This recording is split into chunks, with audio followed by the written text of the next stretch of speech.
Hush falls over the corridors of palace life when the subject turns from ceremony to sleep.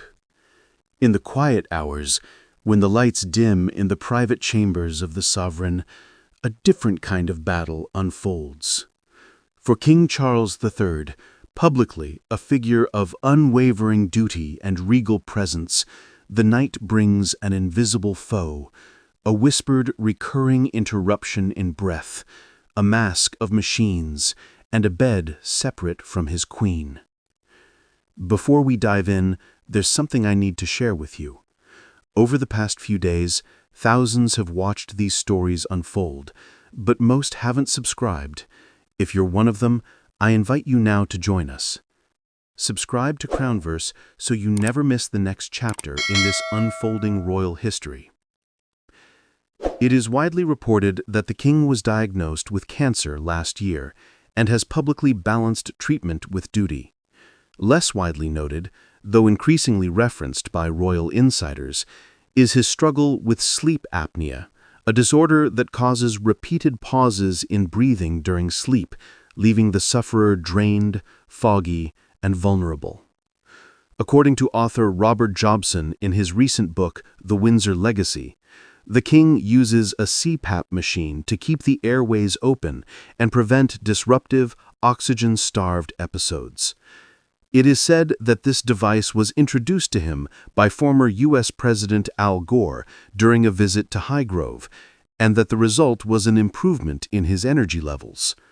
Reports suggest, however, that the machine has required the couple to sleep in separate bedrooms, an arrangement that, though managed with dignity, carries symbolic weight in the realm of monarchy. That image alone offers more than a detail of health. It speaks to the cost of duty.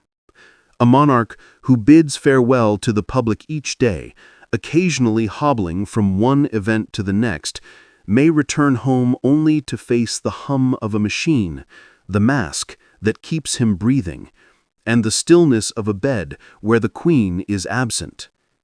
In the hush just before dawn, the corridors know the weight of expectation and the fatigue that follows a breath halted for a moment too long. The king has often employed humor to mask weariness, telling intimates that he has reached a worryingly decrepit stage of life, or that his nights are a conglomerated miasma of conflict and chaos. Such remarks might seem self-deprecating, but insiders say they are shorthand for a very serious struggle.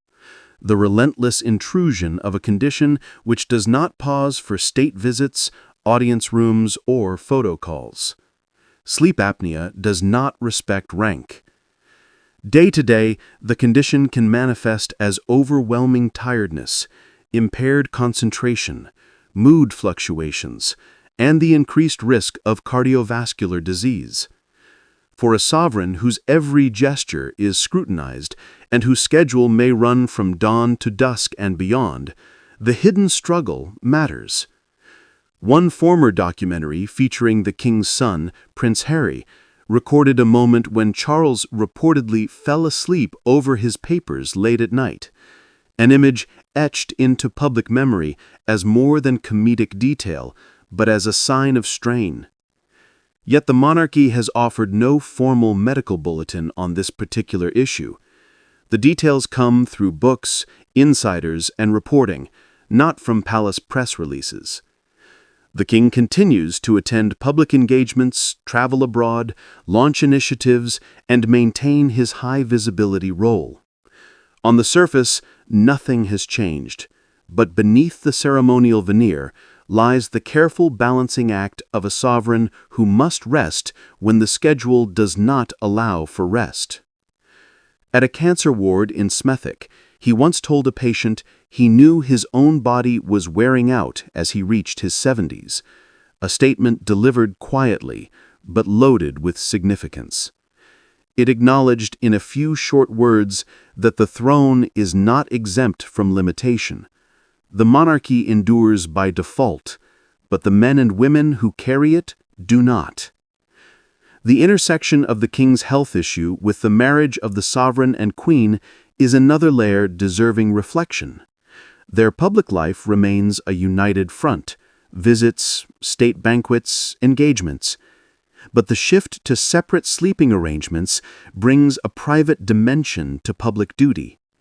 When Queen Camilla, Queen Consort, remarked during a Commonwealth event in Samoa that her husband often toils into the small hours long after her head is on the pillow, she hinted at more than workload. She hinted at a rhythm that cannot be shared. And so the bed becomes a symbol. The outnight mask becomes a symbol. The hum of the machine becomes a symbol. The sovereign who stands before flags and crowds by day lies beneath linen and in a room under watch at night, sustained by duty, but tempered by fatigue. The institution of monarchy that relies on continuity is confronted by the fact that its bearer is human. What does this mean for the monarchy? It signals a quiet shift, not an upheaval, not a scandal, but a new acceptance that royal health is neither myth nor marginal. Public scrutiny of royalty has grown, and with it the expectation of transparency, or at least authenticity. When a king uses a CPAP machine, it challenges the image of invulnerability. It raises the question, can the sovereign carry on as before, or must the rhythm of duty adjust? This is not about speculation on an imminent collapse. The king is working, present, and publicly composed. The condition appears managed, the engagements maintained. Yet in the library wing of the palace, after the official photographs have been taken, after the crowds have dispersed, there is a private truth. The machine placed on the bedside table, the mask secured, the timer set, the breath regulated. It is a ritual of survival as well as governance. For the public, the story unfolds differently. The viewer sees a king standing, unwavering, leading, embodying duty. Behind that image is the quieter image. The monarch lying awake at 3 a.m., awake not by choice, but by necessity. Drifting into dreams, only to be pulled back by an automatic pump of air, rattling sleep's surface. The narrative of strength becomes more nuanced. The crown remains, but the man beneath it carries burden. The implications are both personal and institutional. A sovereign's health has always been of interest, not only for the person, but for the realm. In earlier times, health meant succession, power vacuums, regency. In a modern monarchy, health also means stamina, reliability, image. When the holder of the crown admits health vulnerability, publicly or privately, it opens an invitation for the institution to demonstrate adaptability. When the king sleeps apart from his wife, the symbolic unity is momentarily recalibrated. And yet the story remains one of dignified endurance. The king did not announce his sleep apnea battle on Twitter or stage a press statement. He continues to host, to visit, to receive. He continues to laugh, quietly, self-effacingly, and to meet his obligations. In that sense, the narrative is not about defeat, but about adjustment. The monarchy endures not by ignoring frailty, but by integrating it. In the soft glow of dawn, as Windsor awakens and the public record begins again, the sovereign prepares for another day. Audiences, investitures, visits, and the weight of continuity. And what he carries from the night remains personal, unseen yet significant. The hum of the CPAP machine fades with the morning light, the mask is removed, the crown is placed. But its presence lingers. This is a story about the unseen, the unspoken corridors of power where breath falters, where sleep is fragmented, and where duty never rests. It is a story of how even those who symbolize unwavering continuity contend with the most human of challenges. As the centuries-old institution of monarchy steps into the age of visibility and accountability, these private truths become part of the public story. So, we watch, as Crownverse viewers, the monarch rise again, The page turns. The duties begin.